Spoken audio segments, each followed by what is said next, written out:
Dr. Bruce McNab, One Health epidemiologist here for the 10th and probably final video in a series concerning COVID-19. This series has been put out by a group of people who were drawn together by Novometrics Research, Inc. In this video, I want to talk more about the future. Previous video talked about the near future. In this one, I want to talk a little further out.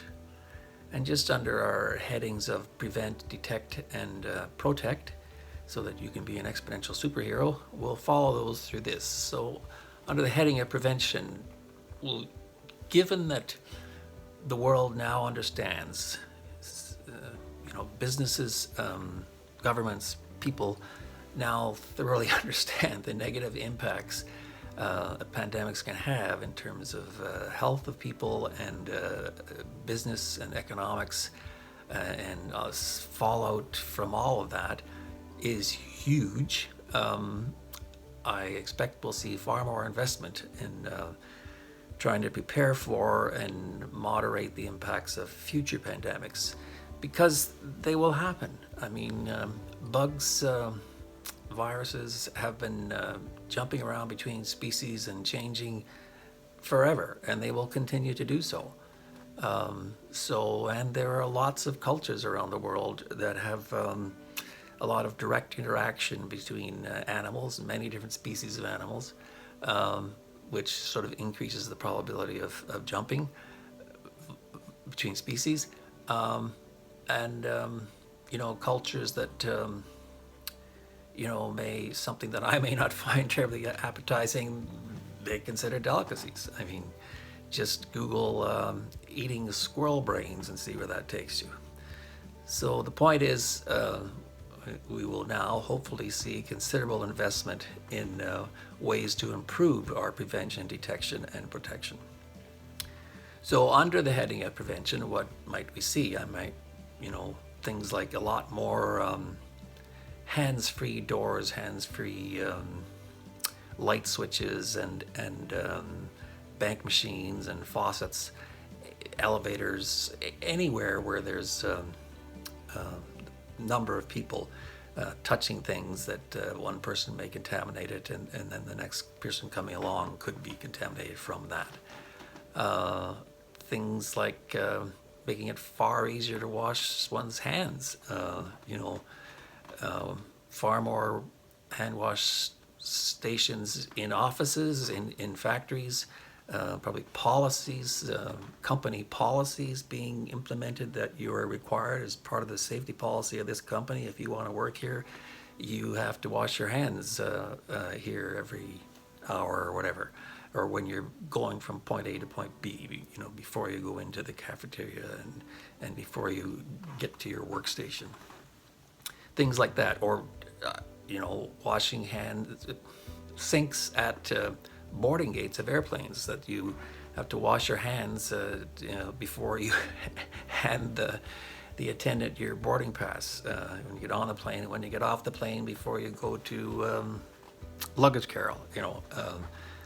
Sinks not just in the washrooms but in the at the front door of a restaurant. As you go in, it becomes normal that you wash your hands at the front of the restaurant before you proceed to the dining area, and competitions between restaurants by who has the classiest hand washing station. I mean, it's just endless. Put your thinking caps on there.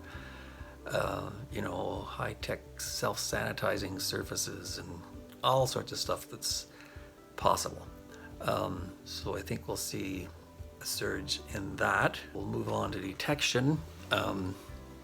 Testing, I mean, it's quite amazing what laboratories can do now in terms of developing very specific tests at the molecular level very quickly. Scaling them up to do large numbers in a hurry is harder, but so we need to improve that a lot, and there'll be a lot of research, I suspect, in new testing platforms, creating specific tests quicker, getting them out into different platforms that can be spread out farther than the laboratory.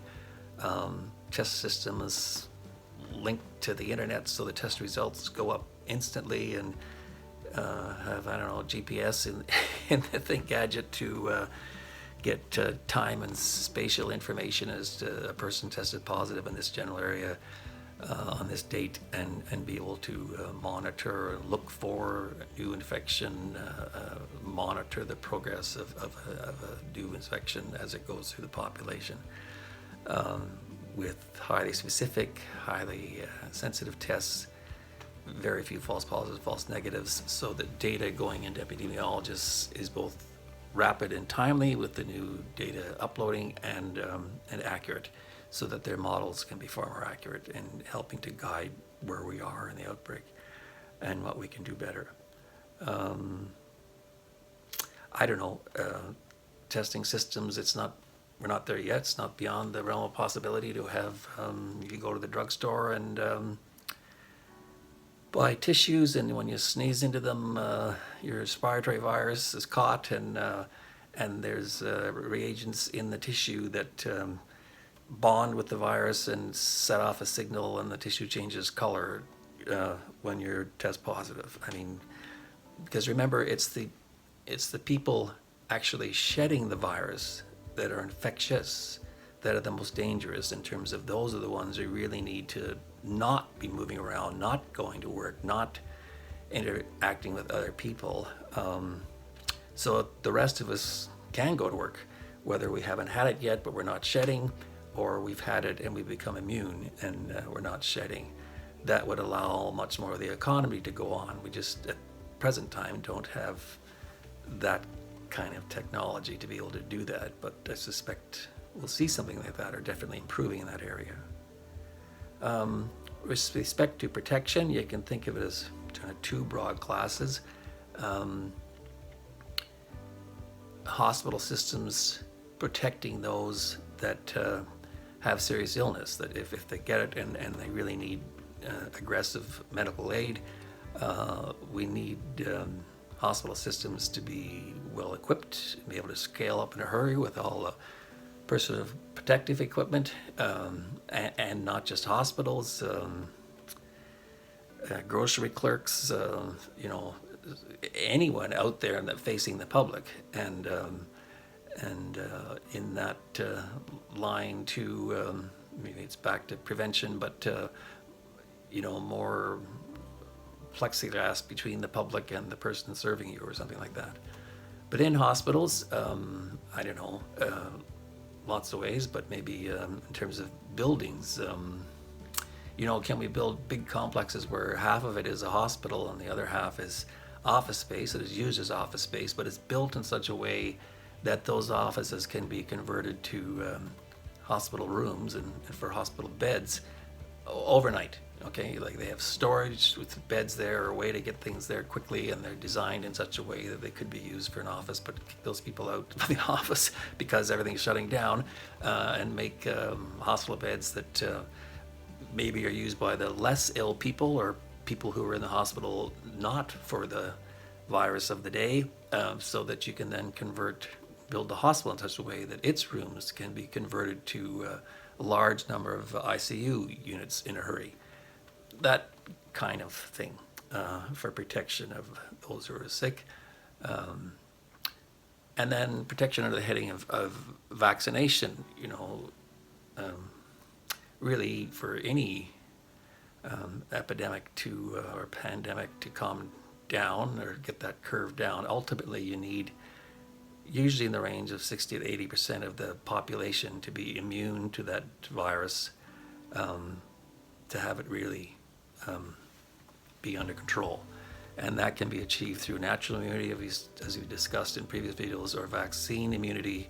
So I think we'll see a huge amount of investment in getting new vaccine development technologies up and running, so that we can get vaccines created and scaled up.